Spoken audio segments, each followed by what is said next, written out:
அடுத்த நாள் நம்ம ஹீரோ எந்திரிச்சு ரெடியாகி வெளியே வரும்போதே அவள் வந்துட்டாளா அப்படின்னு சொல்லிட்டு தான் அந்த அங்கிள்கிட்ட கேட்டுட்டு இருக்கான். ஆனால் அவர் சொல்லிட்டு இருக்காரு, சார் ஆக்சுவலாக மேடம் வந்து ஃபோன் தான் பண்ணாங்க, அவங்களோட லக்கேஜ்லாம் ரெடி பண்ணி வைக்க சொன்னாங்க, அவங்க இங்கேருந்து மூவ் ஆகி வேற இடத்துக்கு போகிறாங்கன்னு சொன்ன உடனே நம்ம ஹீரோக்கு ஒரு மாதிரி ஆகி போயிடுது. அட்ரஸ் எது கொடுத்தாலான்னு கேட்கும்போது அவரும் அதை கொடுக்குறாரு, இவன் வாங்கிக்கிறான். அதுக்கப்புறம் இந்த பக்கம் நம்ம ஹீரோயினை தான் ஆஃபீஸில் ஒர்க் பண்ணுறது காட்டுறாங்க. அந்த ஃப்ரெண்டோட அண்ணா வந்துட்டு என்னம்மா ஒர்க் எப்படி போயிட்டுருக்கு அப்படின்னு சொல்லிட்டு உன்னோட டாக்குமெண்ட்ஸ்லாம் கூட அந்த ரெண்ட் பார்த்துருக்க ரூமுக்கு டாக்குமெண்டேஷன் ஒர்க்லாம் பண்ணும் அப்படின்னு சொல்லிட்டு இருக்காரா. இவ்வளோ ஓகே அப்படின்னு சொன்னதுக்கப்புறம் அந்த ஆள் அங்கேருந்து கிளம்பிடுறாங்க. பார்த்தா கரெக்டாக நம்ம ஹீரோயினுக்கு ஒரு கால் வருது.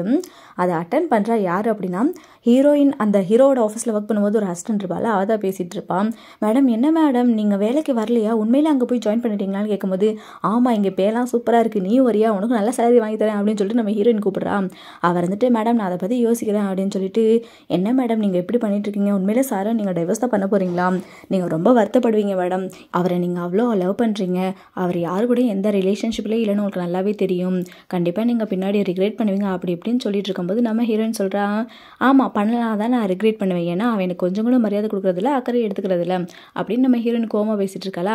அப்போ கிட்ட நம்ம ஹீரோ வந்து இந்த அசிஸ்டண்ட்டை கூப்பிட்டுறான். இந்த அசிஸ்டண்ட்டுக்கு ஹீரோவை பார்த்தது பயங்கரமாக பயமாகி போயிடும். அவன் வேற திட்டிடுவானோ அப்படின்னு சொல்லிட்டு அப்படியே மறைச்சு நின்றுருப்பா, ஃபோனே கட் பண்ண மாட்டாளா. அவன் நம்ம ஹீரோக்கு ஹீரோயின்ட்ட பேசவே முடியாது. இப்போ அந்த ஃபோனை வாங்கி இவன் பேசிகிட்டு இருப்பான். உனக்கு ஒரு நாள் டைம் தரேன் நீ வா அப்படின்ற மாதிரி கொஞ்சம் பொலைட்டாக கூப்பிடுற மாதிரி கொஞ்சம் அதிகாரமாக கூப்பிட்டு இருப்பான். அவர் வந்துட்டு அதெல்லாம் வர முடியாது, நான் இப்போ வேலை பார்த்துட்டு இருக்கேன் அப்படின்னு சொல்லிட்டு இருப்பானா. இவனுக்கு ரொம்ப அப்செட்டாக இருக்கும். இந்த பக்கம் இந்த அசிஸ்டன்ட் இருப்பாள், அவகிட்ட என்ன நீ அங்கே போய் ஜாயின் பண்ண போறியா அப்படின்னு சொல்லி கேட்பான். அவர் வந்துட்டு இல்லை சார் அப்படின்பாலா, நீ அங்கே ஜாயின் பண்ணாத, நான் உனக்கு வந்து 3 டைம் அதிகமாக சேலரி தரேன் அப்படின்னு சொன்ன உடனே அவர் வந்துட்டு உங்கள் குடும்பத்துக்கு நான் இறந்தாலும் நான் கடமைப்பட்டு வேலை பார்ப்பேன் அப்படின்ற மாதிரி சொல்லிட்டு இருப்பான். இந்த பக்கம் ஹீரோயினை காட்டுவாங்க. ஃப்ரெண்டோட அண்ணன் வந்துட்டு இருப்பானா, வந்துட்டு அப்பா இவ்வளோ ஹார்ட் ஒர்க்கரு, இவ்வளோ பெரிய ஹார்ட் ஒர்க்கரை போய் அந்த கம்பெனிலேருந்து விட்டுருக்காங்களே அப்படின்னு சொல்லும்போது அவங்களுக்கு என்னோட அருமை தெரிஞ்சு நீங்கள் ரெக்கார்ட் பண்ணிட்டீங்க, அவங்களுக்கு தெரியலை, அவங்களுக்கு தான் லாஸ் அப்படின்ற மாதிரி சொல்லிட்டு இருப்பாளா. ஓகே கிளம்பலாம் அப்படின்னு சொல்லிட்டு 2 பேரும் ஆஃபீஸை விட்டு வெளியே வராங்க.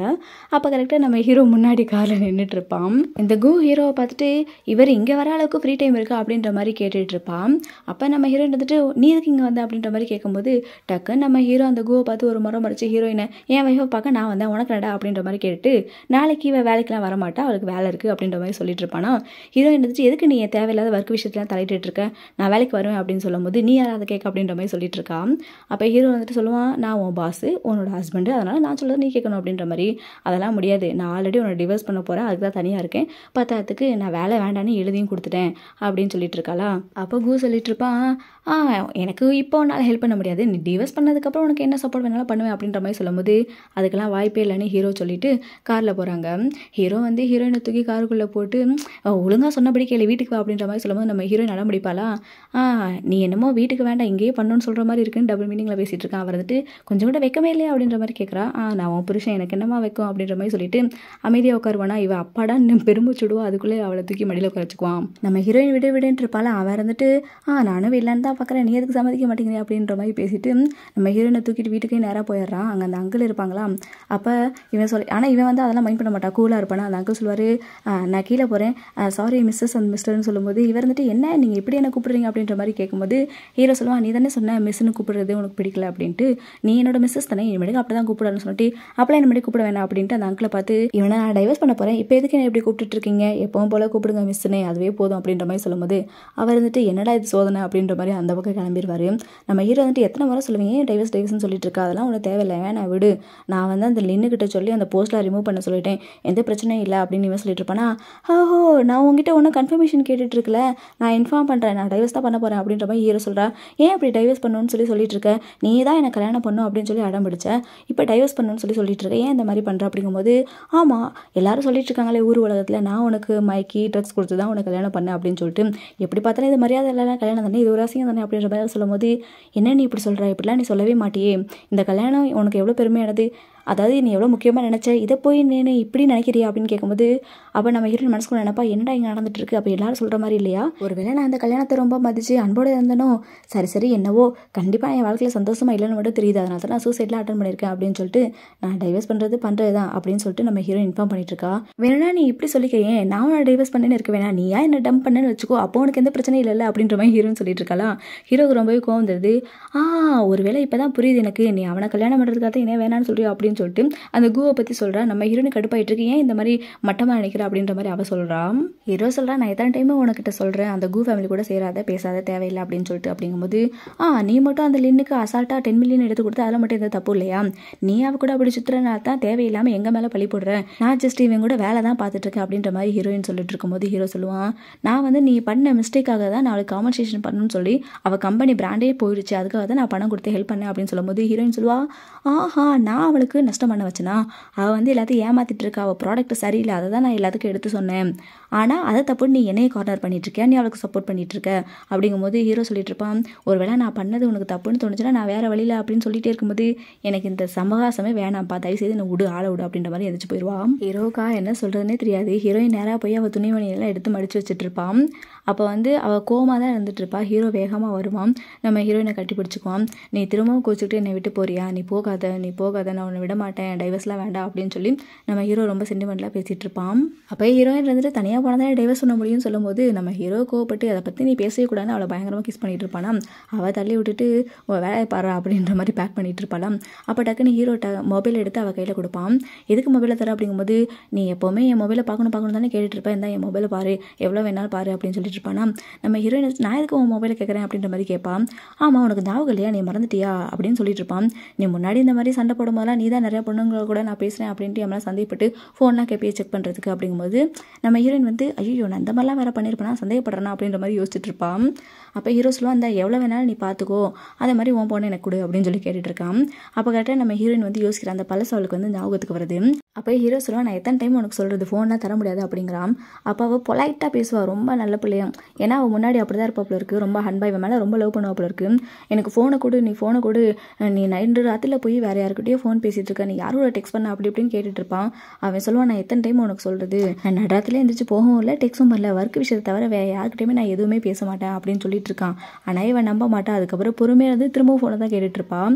ஹீரோ வந்துட்டு அதெல்லாம் எனக்கு கொடுக்க முடியாது, வேலை விஷயமா அதில் நிறைய டாக்குமெண்ட்ஸ் இருக்குது அப்படின்னு சொல்லி கொடுக்க மாட்டானா. இப்போ இவ அதை ஞாபகத்தில் வச்சுக்கிட்டு இவங்கிட்ட ஃபோன் கேட்பான்ல ஹீரோயின், அதே பதில் சொல்லுவா, எனக்கு வேலை விஷயமா அதில் நிறைய சீக்ரெட்லாம் இருக்குது, அதனால் அதெல்லாம் ஷேர் பண்ண முடியாது அப்படின்றவா. ஹீரோயின் மனசில் நினைக்கிறா, நான் முன்னாடி ரொம்ப ஹம்பலாக இருந்திருக்கேன், இவங்கிட்ட ரொம்ப அன்பாக பேசியிருக்கேன், பொறுமையாக இருந்திருக்கேன் அப்படின்னு நினச்சி அப்படியே அழுதுட்டு இருப்பாளாம். அவன் கண்ணில் தண்ணி வரதை பார்த்து நம்ம ஹீரோ தொடச்சி விட்டுட்டு இருப்பான். அதனால ஹீரோயின் டக்குன்னு ஹீரோ கையை அப்படியே தட்டி விட்டுருவாளாம். சரி சரி ஓகே, நீ வந்து குளிக்கிறதுக்கு ரெடி ஆகும், நான் சுடுதண்ணி வச்சு விட்றேன் அப்படின்னு சொல்லிட்டு இவன் பாட்டுக்கு அந்த பக்கம் போயிடுவானா. நம்ம ஹீரோயினை குளிச்சுட்டு இருப்பா. கரெக்டாக நம்ம ஹீரோ உள்ளே போயிடுவான். நீ எதுக்கு உள்ளே வந்த அப்படின்னு சொல்லி இவ கேட்டுட்டு இருப்பாள். அவன் வந்துட்டு, நான் தான் உள்ளே வரேன்னு சொன்னால, உனக்கு தான் கேட்கல அப்படின்னு சொல்லிட்டு அவகிட்ட வந்து ரொமான்ஸ் பண்ணிட்டு இருப்பான். இவன் விடும்பா. அவன் சொல்லுவான், இங்கே பார்த்துக்கோ அப்படின்ட்டு அப்படியே ரொமான்ஸ் பண்ணிகிட்டே சொல்லுவான், நாளைக்கு அழகாக வேலையில் வந்து ஜாயின் பண்ணிக்க அப்படிங்கும்போது, இங்கே பாரு நீ நினச்சிட்டு இருக்க, ஒரு தடவை எல்லாம் முடிஞ்சதுன்னா பிரச்சனை எல்லாம் சால்வ் ஆகிடும் நினைக்காத அப்படிம்பாலாம். அதுக்கு ஹீரோ வந்துட்டு அதே மாதிரி பதில் சொல்லுவான், நம்ம ஒரு தடவை இல்லை வழக்கமாக 2 டைம் தான் அப்படின்னு நம்ம ஹீரோ சொல்லி ரொமான்ஸ் பண்ணிட்டு இருப்பானா. அவள் வந்துட்டு அதுக்கெல்லாம் இடமே கொடுக்க மாட்டான், எஸ்கேப்பாக தான் பாப்பா. அப்போ ஹீரோ வந்துட்டு டக்குன்னு அவளை தூக்கிட்டு உள்ளே போயிடுவான். ஆக்சுவலாக இவங்க 2 பேரும் ரொம்ப ரொமான்டிக்கான கப்பல். இது வந்து இவளுக்கு ஞாபகம் இருக்காதுல்ல, அவனுக்கு தான் எல்லாமே ஞாபகம் இருக்குமே. நம்ம ஹீரோயின் கிட்ட நெருங்கி வரதான் பாப்பா. அவர் வந்துட்டு என்னை விடு அப்படின்ற மாதிரி சொல்லிட்டு இருப்பாளாம். நீ ஏன் டைவர்ஸ்னு கேட்டே இருக்க, எப்போவுமே கோமாவே இருக்க, வழக்கமாக நமக்குள்ள சண்டை வரும்போதெல்லாம் நீ தானே என்னை சமாதானப்படுத்துவ, இப்போ ஏன் இப்படி பண்ணுற அப்படின்னு கேட்கும்போது, நீ அதை நல்லா புரிஞ்சுக்கணும், வழக்கமாக நமக்குள்ள சண்டை வரும்போது நான் உன்னை சமாதானப்படுத்துவே இல்லை, இப்போ பண்ண மாட்டேங்கிறேன், ஏன் அப்படின்னா நீ அதுக்கு தகுதி இல்லை, எனக்கு அதெல்லாம் போர் அடிச்சு போச்சு, டயர்ட் ஆகிட்டேன் அப்படின்னு சொல்லிட்டு.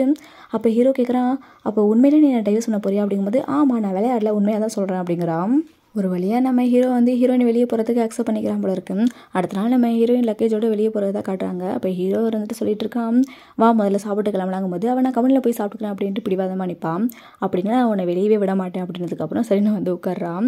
சாப்பிடும்போது ஹீரோ சொல்லிட்டு இருப்பான் அவகிட்ட, இங்கே பாரு நான் வந்து கிச்சனில் சொல்லிட்டேன், இனிமேட்டுக்கு மில்க் ப்ராடக்ட்டில் எதுவுமே பண்ணக்கூடாது, அவளுக்கு பிடிக்காது அப்படின்ற மாதிரி நோட்டி. அதுக்கு கொஞ்சம் கூட அவள் ரியாக்டே பண்ண மாட்டா, அவள் பாட்டுக்கு சாப்பிட்டுட்டு இருப்பான். அதுக்கப்புறம் என்ன நேராக ஆஃபீஸ் தான் காட்டுவாங்க. நம்ம ஹீரோயின் வேலை பார்த்துட்டு இருக்கும்போது அந்த கூ அங்கே வருவான். நீ அந்த கம்பெனியில் ஒழுங்காக ரிசைன்லாம் பண்ணிட்டு வந்தியா அப்படின்ற மாதிரி இவன் கேட்டுட்டு இருப்பானா. அப்போ சொல்லுவான், நான் அதெல்லாம் ப்ராப்பராக பண்ணிட்டேன், அவன் அக்செப்ட் பண்ணலாதுக்கு நான் என்ன பண்ண முடியும், நீ எனக்கு ஒர்க் அசைன் பண்ணுங்க அப்படின்னு சொல்லி கேட்டிருப்பாலாம். அப்போ அந்த கூ சொல்லிட்டு இருக்கான், இது ஓகே, ஆனால் டிவைஸ் விஷயத்தில் நீ ப்ராப்பராக பண்ணுமா அப்படின்ற மாதிரி சொல்லிட்டு, ஆமாம் நீ எனக்கு சொல்லு, எதுக்காக நீ அவனை டிவோர்ஸ் பண்ணுற அப்படின்னு சொல்லி கேட்கும்போது, ஆமாம் அவன் வந்து என்னை விரும்பவே கிடையாது, நானும் அவனை விரும்பலை, அதனால் டிவோர்ஸ் பண்ணுறேன் அப்படிங்கும்போது, நீ அவனை விரும்பலையா, நீ அவனை பைத்தியம் மாதிரி விரும்பின, அவனை தான் உலகம் அப்படின்னு சொல்லிட்டு இருந்தேன், அதனால இதெல்லாம் நம்ப முடியாது, உண்மையை சொல்லி நீ எதுக்காக அவனை டிவோர்ஸ் பண்ணுற அப்படின்னு சொல்லி கேட்டிருக்கும்போது, ஏன் எல்லாரும் இப்படியே கேட்டுட்ருக்கீங்க, நான் அவனை விரும்பலை அதுதான் உண்மை, அப்படியே நான் விரும்பினே வச்சுக்கலாமே, அதெல்லாம் பழைய காலம், இப்போ கிடையாது, எப்போ பார்த்தாலும் என்கிட்ட ரூடாகவே இருக்கான், அந்த மாதிரி அவளை கூட நான் இதுக்கு வாழ்ந்துட்டு இருக்கணும், எனக்கு வேறு யாராவது நல்ல பேர் கிடப்பாங்க அப்படின்னு சொல்லிட்டு, ஆமாம் நான் அவனை லவ் பண்ணல அப்படின்றத நீ நம்பலை தானே, இப்போ பாரு நம்பு அப்படின்னு சொல்லிட்டு ஹீரோயினுக்கு கால் பண்ணியிருப்பான். அந்த காலை அட்டன் பண்ணி அதை பிளாக் பண்ணி விட்டுருவா, இங்கே பாரு அப்படின்னு காட்டும்போது அவனுக்கு ஆச்சரியமாக இருக்கும். கரெக்டாக ஹீரோயினோட ஃப்ரெண்டு வரும்போது என்னாச்சு அப்படின்னு அவன் கேட்டுட்டு இருப்பானா, இங்கே பாருடா இவ உண்மையிலே அவனை பிளாக் பண்ணிட்டாடா, டைவர்ஸ் பண்ண போகலாம் அப்படிங்கும்போது அவன் இருந்துட்டு, என்னது நீ அவனை பிளாக் பண்ணிட்டியா, உனக்கு மெமரி எது லாஸ் ஆயிடுச்சா அப்படின்னு சொல்லிட்டு ஃப்ரெண்டு கேட்குறானா. அப்போ ஹீரோயின் வந்துட்டு என்ன சொல்கிற, உண்மையிலே நான் அவனை லவ் பண்ணானா அப்படின்னு கேட்கும்போது, ஆமாம் நீ அவனை எந்த அளவுக்கு லவ் பண்ணனா அவனை விட்டு நீ ஒரு காலமும் வர மாட்டா அப்படின்னு ரெண்டு பேரும் ஒன்றும் சொல்ல மாதிரி சொல்லுவாங்களா. டக்குன்னு நம்ம ஹீரோயினுக்கு ஒரு மாதிரி நெஞ்சொலிக்கிற மாதிரி இருக்கும். ஐ மீன் அந்த வலியோட பெயினாக இருக்கும், அந்த மனசில் வலி. நான் உண்மையிலே அவனை அந்தளவுக்கு லவ் பண்ணியிருக்கேனா அப்படின்னு சொல்லிட்டு, என் பெஸ்ட் ஃப்ரெண்டு கூட எனக்கு மெமரி லாஸ் ஆனதை கண்டுபிடிச்சிட்டான், ஆனால் என் புருஷன் கூடவே இருந்தால் அவனுக்கு தெரியலை, இந்த விஷயம் கடைசி வரைக்கும் அவனுக்கு தெரியக்கூடாது, தெரிஞ்சால் கண்டிப்பாக டைவர்ஸ் பண்ண விட மாட்டான், ஸோ தெரியாமல் பார்த்துக்கணும்னு மனசில் நினச்சிட்டு இருக்கான்.